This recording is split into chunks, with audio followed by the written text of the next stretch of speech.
Hello students, इस नए lecture में फिर हम कुछ क्वेश्चंस करेंगे based on Coulomb's law.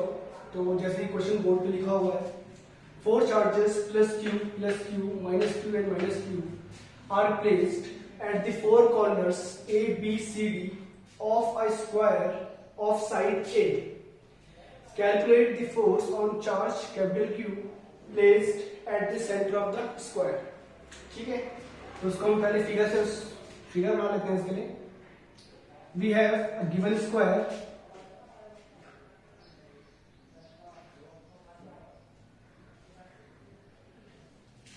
and four charges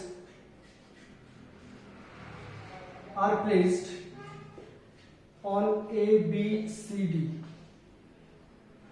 A पे प्लेस किया प्लस क्यू, बी पे प्लेस किया प्लस क्यू, सी पे प्लेस किया माइनस क्यू, डी पे प्लेस किया माइनस क्यू। ठीक है, और एक चार्ज कहां पे प्लेस किया हुआ है? सेंटर ऑफ द स्क्वायर पे। सेंटर कहां क्या होता है स्क्वायर का? जहां पे उसके डायगोनल बाइसेक्ट करते हैं। This is the centre of square O. यहां पे चार्ज प्लेस किया हुआ है कैपिटल क्यू। तो हमें क्या करना है बच्चों? हमें सेंटर वाले चार्ज पार्टिकल में नेट फोर्स फाइंड करना है exerted by plus Q minus Q and minus Q placed at the vertices of the square. तो देख लो बच्चों, इसमें भी वेक्टर सम मिलेगा। वेक्टर सम हम वेक्टर लॉ हम पढ़ चुके हैं क्लास 11 में, तो सिंपल सबमिशन करना होता है, कुछ है नहीं इसमें। तो जैसे कि अब हम इसमें फोर्स फाइंड करेंगे इस क्यूब पे। तो बच्चों इस क्यूब चार्ज पार्टिकल जो सेंटर पे प्लेस किया हुआ है, इस पे कितने फोर्स एक्सर्ट हो सकते हैं? ऑब्वियसली बात, जितने चार्ज पार्टिकल्स हैं उतने ही फोर्स एक्सर्ट हो सकते हैं। जैसे कि 1 2 3 4 फोर्सेस इसमें एक्सर्ट होंगे, तो उनको हम फिगर में रिप्रेजेंट करेंगे विद डायरेक्शन। तो देखिए, ये प्लस क्यू है, ये भी प्लस क्यू है, एज्यूम करेंगे क्योंकि गिवन नहीं किया है यहाँ पे नेगेटिव है या पॉजिटिव है, और ये भी पॉजिटिव है। तो देखिए ए वाला जो फोर्स चार्ज प्लस है वो भी इस चार्ज क्यूब में एक रिपल्शन फोर्स एक्सर्ट करेगा। It is F1। What is this F1? It is the force exerted by plus Q placed eight A on the charge capital Q. Similarly ये भी positive और ये भी पॉजिटिव, तो यहां पे भी एक रिपल्शन फोर्स एक्सर्ट होगा, it is of F2। Clear? Now दोस्तों यहाँ पे देखिए माइनस क्यू और ये फिर से प्लस क्यू। यहाँ पे क्या होगा? क्योंकि चार्जेस अनलाइक है, तो यहाँ पे अट्रैक्शन का फोर्स एक्सर्ट होगा। This is F3 and similarly this is negative charge and this is positive charge. यहाँ पे भी एक फोर्स ऑफ अट्रैक्शन एक्सर्ट होगा F4। ठीक है, तो अब हम वैल्यूज को फाइंड करेंगे F1, F2, F3, F4 और देन इनका रिलेटेड सम फाइंड कर लेंगे। उससे पहले हमें कुछ चीजें चाहिए होंगी, जैसे कि distance OA is equal to OB is equal to OC is equal to OD। हो गई ये सारी इक्वल होगी क्योंकि ये स्क्वायर के डायगोनल्स हैं, बाइसेक्ट करते हैं। अब डिस्टेंस होगी कितनी? क्योंकि क्वेश्चन में हमें गिवन है इस स्क्वायर की साइड कितनी है? A है। तो अगर मैं इसकी पहले डायगोनली लेंथ फाइंड कर लूं यूजिंग पाइथागोरस थ्योरम, देखिए बच्चों ये भी A है, ये भी A है, तो ये कितना होगा diagonally length? It becomes A√2। This is length of diagonal AC and BD। फिर आपको दिख रहा है कि जो OA, OB, OC, OD है वो हाफ है डायगोनल के upon 2, so it becomes A/√2। Side distance. अब हम फोर्स फाइंड करते हैं F1। What is F1 force? F1 is the force exerted on this capital Q by this plus Q. According to Coulomb's law, it becomes Q upon AO square या OA square.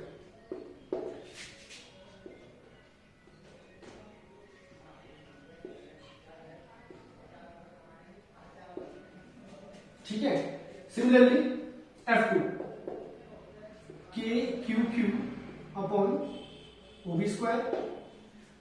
What is F2? Force of repulsion on this capital Q by this plus Q. तो ये distance कितनी है? A/√2. So it becomes K Q Q 2 ये पूरी value आ गई F2 की। Now similarly F3 जो है वो है force of attraction on this charge by this negative charge. तो जब भी हम कूलम्ब्स लॉ में चार्जेस की वैल्यू पुट अप करते हैं तो आप ध्यान रखिएगा हम चार्ज का मैग्नीट्यूड ही पुट अप करेंगे, उसका साइन पुट अप नहीं करेंगे। जैसे कि यहाँ पे चार्ज का साइन नेगेटिव है तो हम जब उसको कूलम्ब्स लॉ में अप्लाई करेंगे तो नेगेटिव साइन पुट अप नहीं करेंगे, केवल उसका मैग्नीट्यूड पुट अप करेंगे विच इज +2। तो it means it becomes K Q -Q ना आके यहाँ पे क्या आएगा Q आएगा बच्चों। समझ में आया क्यों? क्योंकि ये हम केवल मैग्नीट्यूड फाइंड कर रहे हैं, डायरेक्शन फाइंड नहीं कर रहे हैं अभी। इससे नेगेटिव साइन का हमें साइन पुट अप नहीं करना है, केवल मैग्नीट्यूड पुट अप करना है which is positive upon OC square it becomes 2KQ upon A square and similarly F4 is equal to KQQ upon OD square लेकिन 2KQ Q upon A square. तो जैसे कि आप देख सकते हैं F1, F2, F3, F4 इन सभी forces का मैग्नीट्यूड इक्वल आया है which is equal to 2KQ Q upon A square. We can say F1 is equal to F2 is equal to F3 is equal to F4 which is equal to F is equal to 2KQQ upon A square. ठीक है बच्चों इतना। अब हमें resultant force find करने हैं capital Q पे। तो आपको फिगर में दिख रहा होगा F1 vector and F3 vector दोनों एक ही लाइन की तरफ अलाइंड है। Similarly F2 vector and F4 vector दोनों एक लाइन की तरफ अलाइंड है। तो हम नेट फोर्स फाइंड करेंगे पहले F1 F3 का और फिर F2 F4 का। तो resultant of F1 and F3 इसको नाम देंगे हम F13। इन दोनों का हम रिजल्टेंट फाइंड कर रहे हैं F1 F3 का विच इज इक्वल टू F13। तो मतलब कितना हो गया बिकम्स F1 प्लस F3 क्योंकि इन दोनों के बीच एंगल कितना है 0 है। तो बिकम्स F1 प्लस F3 ये दोनों फोर्स इक्वल है। We can say 4KQQ upon A square. Similarly resultant of F2 and F4 इसको हम रिप्रेजेंट करेंगे F24 से which is becomes F2 plus F3।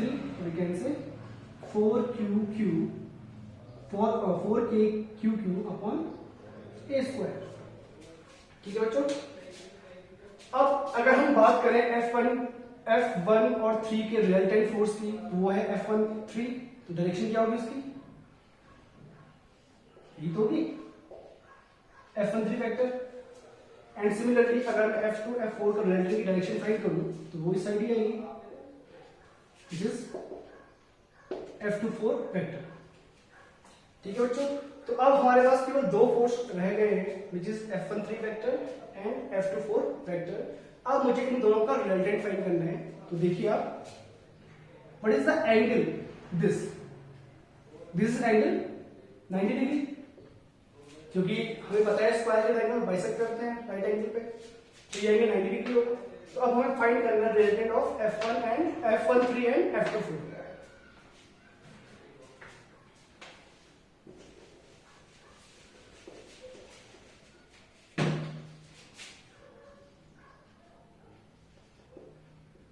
Resultant of F13 vector and F24 vector। Suppose को ये मिला हमें F dash अगर हमें मिला तो using triangle of vector addition you can से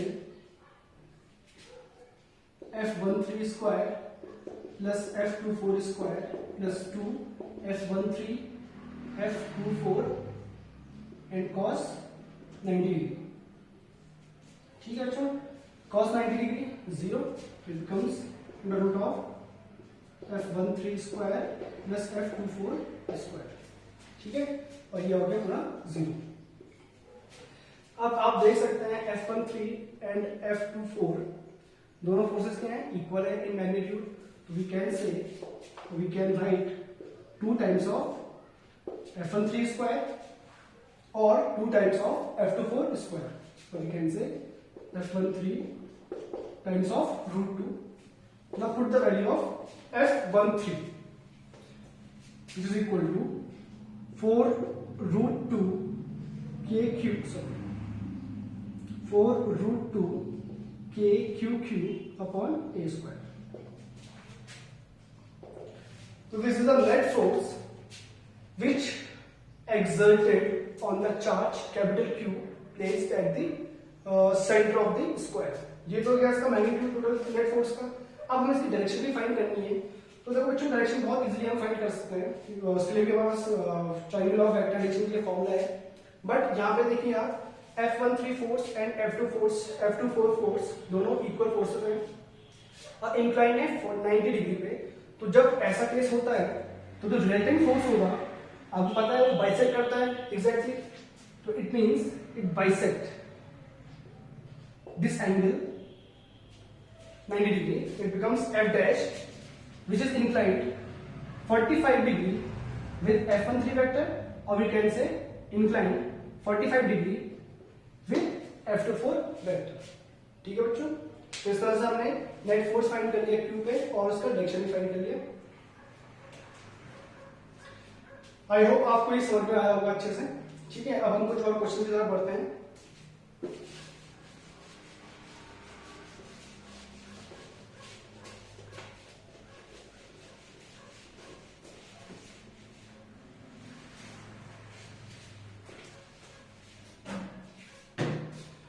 कुछ क्वेश्चन सिमेट्री के आते हैं बच्चों।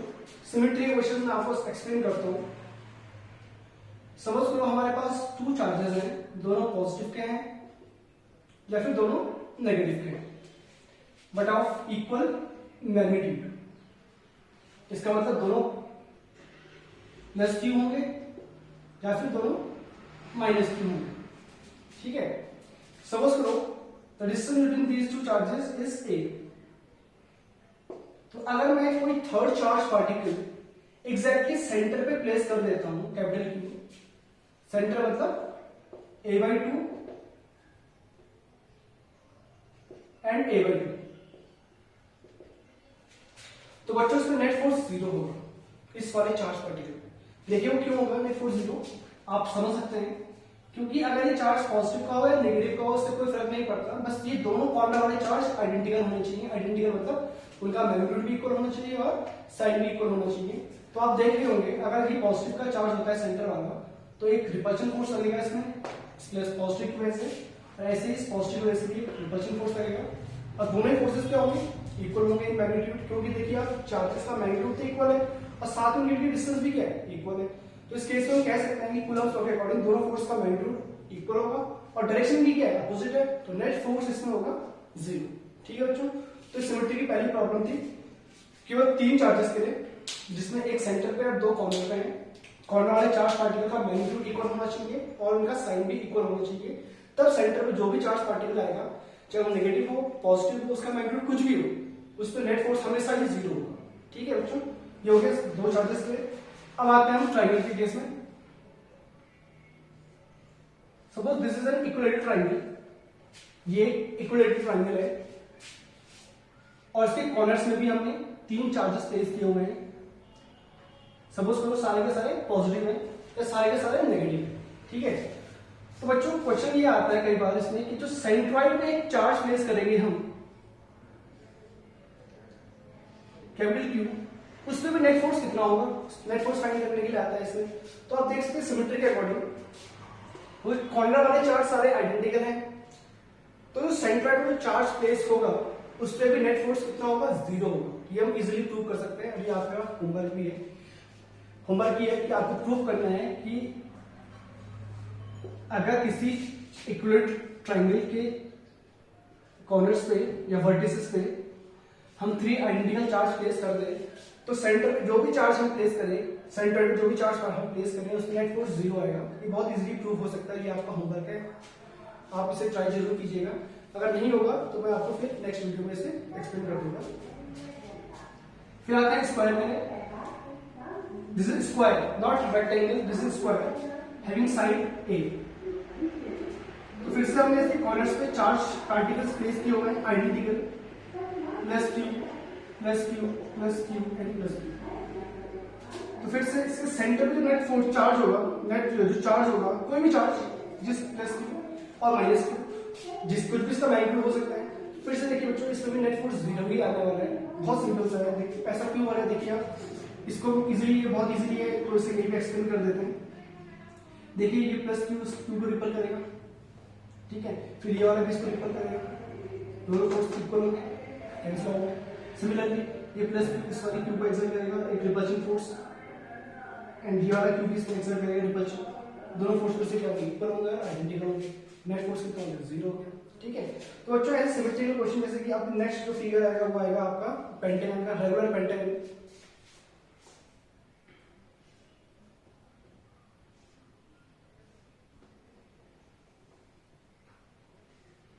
रेगुलर पेंटागन मतलब सारी साइड्स इसकी इक्वल लेंथ की होंगी। सपोज करो ए, और फिर से हमने सपोज करो कॉर्नर्स में सारे आइडेंटिकल चार्ज प्लेस कर दिए, Q Q Q Q Q. तो आप फिर देख सकते हैं सेंटर जो भी होगा इसका, वहां पे नेट फोर्स फिर से कितना आने वाला है, जीरो आने वाला है। कोई भी चार्ज प्लेस कर दें, इस रेगुलर हेक्सागन की हम बात कर सकते हैं।